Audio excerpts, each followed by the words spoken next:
ചേട്ടാ ഞാൻ ഇന്ന് പറയാൻ പോകുന്ന കഥ ചെറിയ ചെറിയ നമ്മുടെ നാട്ടുമ്പുറത്തുണ്ടാകുന്ന ചില സംഭവങ്ങളെയൊക്കെ ഓർത്തിണക്കിക്കൊണ്ടിട്ട് അങ്ങനെ ജസ്റ്റ് ഒരു ട്രാവലിംഗ് ആണ്. അപ്പോൾ നമ്മുടെ നാട്ടിലെ എല്ലായിടത്തും ഉണ്ടാവും കല്യാണം കഴിക്കാൻ പറ്റാത്ത ചില പുരുഷന്മാർ. അതെ, എല്ലായിടത്തും ഉണ്ടാവും. അപ്പോൾ അങ്ങനെ കല്യാണം കഴിക്കാൻ പറ്റാത്ത എൻ്റെ ഒരു സുഹൃത്തിൻ്റെ ചില ഗതികേടുകളെ കുറിച്ചാണ് ഞാനിപ്പോൾ ഇന്ന് പറയാൻ പോകുന്ന കഥ. കല്യാണം കഴിക്കാൻ പറ്റാത്ത സുഹൃത്താണോ പെണ്ണ് കിട്ടാത്ത സുഹൃത്താണോ? പെണ്ണ് കിട്ടാത്ത സുഹൃത്താണ്. അല്ലെങ്കിൽ പിള്ളാച്ച നുണ പറഞ്ഞാന്ന് വിചാരിക്കും. കഴിച്ചു കഴിഞ്ഞാലും ഗതികേടുണ്ടാവും.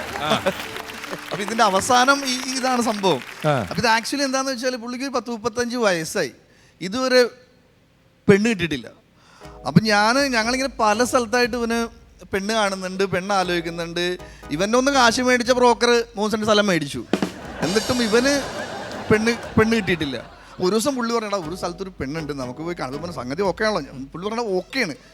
എന്താ പ്രശ്നം എന്ന് വെച്ചാൽ ഈ പുള്ളിക്കാരൻ്റെ മുടിയൊക്കെ മൊത്തത്തിൽ നരച്ച് ആകെ പുള്ളി ബേജാറായിരിക്കണ സമയമാണ്. അപ്പം ഞങ്ങൾ പറഞ്ഞിട്ട് ശരി എന്നാൽ പെണ്ണ് കാണാൻ പോകാൻ, പുതിയ ഡ്രസ്സൊക്കെ എടുത്തിട്ട് ഞങ്ങളൊരു ഇപ്പം പറയുന്നത് ഒരു നീല ഷർട്ട് മതി ഇവന്, നീല ഷർട്ടും വെള്ളമുണ്ട്. അപ്പം ഞാൻ അടിപൊളി നീല ഷർട്ടും വെള്ളമുണ്ടാണെങ്കിൽ പിന്നെ ഓക്കെ, പെണ്ണിപ്പോൾ തന്നെ ഇന്ന് തന്നെ കല്യാണം കഴിക്കാൻ പറ്റും, അത്ര കുഴപ്പമില്ല.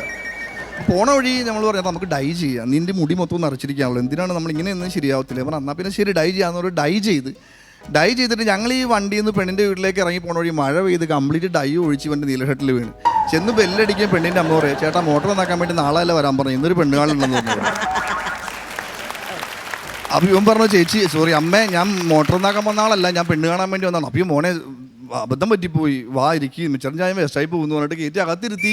ഞങ്ങളുടെ കൂടുതലൊരു ഇവൻ്റെ ചിറ്റപ്പനുണ്ട്, വിവരക്കേടിൻ്റെ സംസ്ഥാന കമ്മിറ്റി ട്രഷറായിരിക്കും പുള്ളി, സെക്രട്ടറി പ്രസിഡന്റ് പിന്നെ ഇവൻ്റെ അച്ഛനമ്മയായിരിക്കും, അത് പറയേണ്ട കാര്യമില്ല.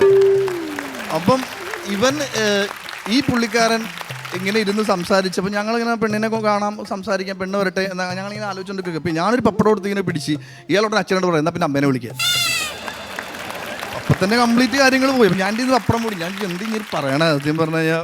അങ്ങനെ അവിടെ നിന്ന് ഈ പെണ്ണ് കണ്ടു ഇവൻ്റെ മുടിയൊക്കെ നരച്ച്. ഞാൻ പറഞ്ഞടാ അജിത്തും മറ്റേ ഇവരൊക്കെ സോൾട്ട് ആൻഡ് പെപ്പർ ലുക്കാണ്, നീ അതാന്ന് പറഞ്ഞാൽ മതി, സംഗതി ആ പെണ്ണ് മനസ്സിലാവില്ല എന്ന് പറഞ്ഞിട്ട് സോൾട്ട് ആൻഡ് പെപ്പർ ലുക്കാന്ന് പറഞ്ഞിട്ട് ഇവൻ പെണ്ണ് കണ്ട് പെണ്ണിനും ഇഷ്ടപ്പെട്ടു.